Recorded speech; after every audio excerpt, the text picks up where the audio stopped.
এমন কি কখনো হয়েছে যে তুমি একটা ছবি তুলবা কিন্তু ছবিটা তোলার পর দেখো যে পিছনে একটা অ্যানোয়িং আন্টি ছবিটার উপরে নষ্ট করে দিছে, তখন কি করবা? ইন্ট্রোটা শেষ হোক তারপরে বলতেছি।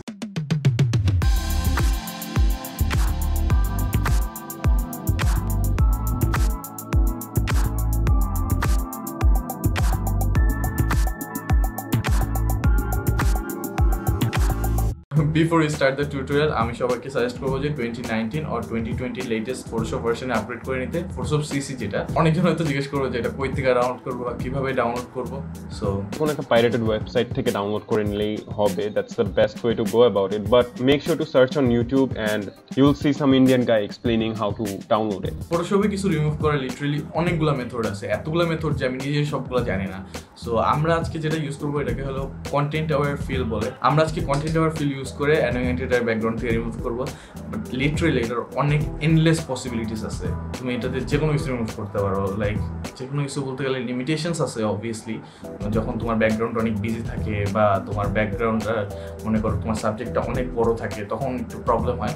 বাট তোমার ইউজুয়ালি এটা প্রবলেম হয় না, তুমি জাস্ট সিলেক্ট করে, আমি এটা কম্পিউটারে তোমায় দেখাই দিই। সো লেটস গেট ইনটু ইট। তো ফার্স্টে ফটোশপের ছবিটা ওপেন করবা। ফটোশপের ছবিটা ওপেন করার পরে বাম সাইডে দেখবা ল্যাসো টুল আছে একটা, ল্যাসো না লাসো কি বলে।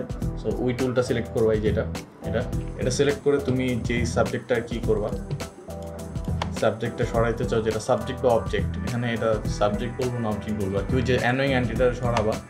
ফার্স্টে এটা রাফ একটা মাস্ক করবা, মানে রাফ একদম পুরো অ্যাকুরেট হওয়া লাগবে না, সরি আচ্ছা একদম পুরো অ্যাকুরেট হওয়া লাগবে না, বাট রাফ একটা মাস্ক করবা যেভাবে আমি করতেছি। আমি একটু বেশি রাফ করতেছি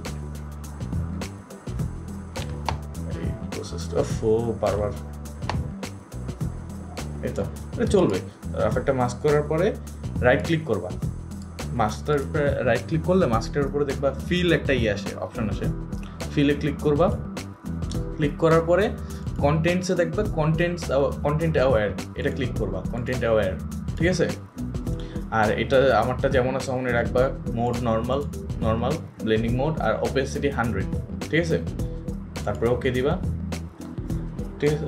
মোস্ট অফ দ্য টাইম এটা দিলেই হয়ে যায়, ঠিক আছে। এখানে এই প্রবলেমগুলো দেখা যাচ্ছে সাবজেক্টটা বেশি বড়, সবসময় তো স্মুথলি কাজ করে না, সাবজেক্টটা বেশি বড় হওয়ার কারণে আমাদের এই প্রবলেমগুলো দেখা যাচ্ছে। আর ব্যাকগ্রাউন্ড বুঝছো যত ক্লিন থাকবে তত ইজিলি প্রসেসটা হয়ে যাবে। ব্যাকগ্রাউন্ডটা একটু বিজি ছিল দেখে এই যে এই জায়গাটা দেখে, এই জায়গাটা প্রবলেম করছে, কজ এই জায়গাটা তোমার সাবজেক্টের সাথে এটা লাগানো ছিল। সো এটাকেও স্যাম্পল করে এখানে বসাই দিয়েছে, তো সবসময় এইভাবে কাজ করে না। তো তখন কি করবা, এতটুকু ঠিক আছে, এতটুকু। ও আমি আরেকটা জিনিস করতে ভুলেই গেছি, তোমরা ইউজুয়ালি এটা সেকেন্ড লেয়ারে করবা, একটা নতুন লেয়ার ক্রিয়েট করে নিবা কন্ট্রোল জে টিপ দিয়ে, বা এটাতে ক্লিক করলে ডুপ্লিকেট লেয়ার আসবে, তো অন্য লেয়ারে কাজ করবা যাতে এই লেয়ারটা ইনট্যাক্ট থাকে, যাতে ব্যাক যেতে পারো আর কি।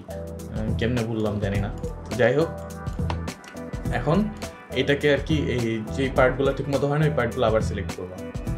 এটা অনেকভাবেই করা যায়, তুমি চাইলে হিলিং ব্রাশ দিয়ে করতে পারো, একটু একটু করে মুছা, বা প্যাচ টুল দিয়ে করতে পারো। আমি মনে হয় এটা প্যাচ দিয়েই করা লাগবে, ফিল দিয়ে যদি না হয় তো আবার করবা, সেম জিনিসটা আবার করবা। দেখছো এটা বেটার লাগতেছে, ঠিক আছে।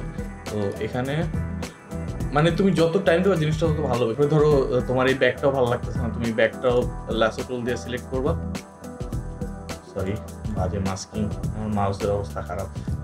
সিলেক্ট করে ফিল নাই, শেষ, এত ইজি। ব্যাগটা দিয়ে দেখাই দিয়েছি তো আমার মান সম্মান বেঁচে যেত আর কি। তারপরে এই যে এইগুলা একদম সিম্পল কনসেপ্ট, শেষ নাই।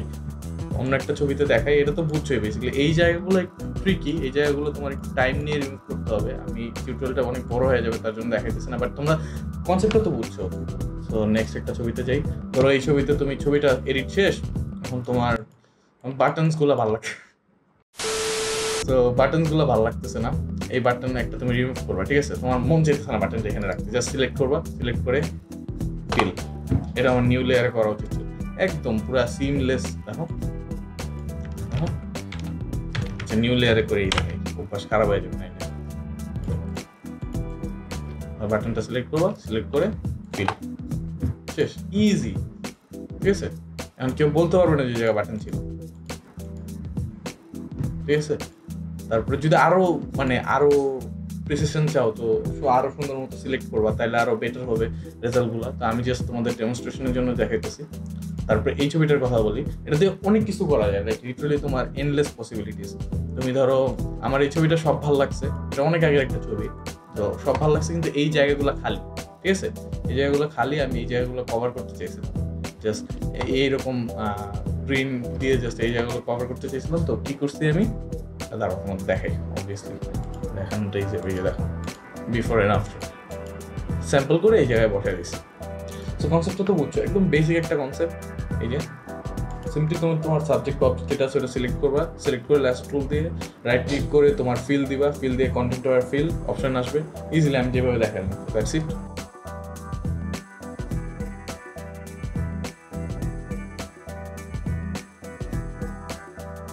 আই হোপ আমি যা দেখালাম সব কিছু তোমরা ক্লিয়ারলি বুঝছো। যদি কোনো কিছু না বুঝে থাকো আমাকে কমেন্টে জানাও, আর যদি কোনো ইনডেপথ অন্য কোনো ফটোশপ টিউটোরিয়াল চাও ওইটা আমাকে কমেন্টে জানাও। অনেকজন বলবে ফটোশপ রিটাচিং দেখাইতে, তো আমি ওইটা আমার নিজের একটা পার্সোনাল মাইলস্টোনের জন্য রাখছি যে এটা হিট করলে আমি এই ভিডিওটা বানাবো। সবাই সাবস্ক্রাইব করো, drop a like, share this video with your friends, যাতে আমি আরও গ্রো করতে পারি আর তোমার জন্য আরও ভালো ভালো ভিডিওস আনতে পারি।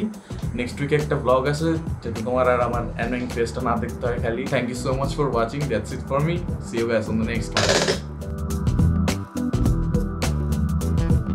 Before we start the tutorial, যারা লাইটরুম না ফটোশপ কত কষ্ট করে লাইটটা সেট আপ করছি, খুব দাম যেতেছে আমার, এক বসে আরেকটা ভিডিও শুট করে ফেলাবো।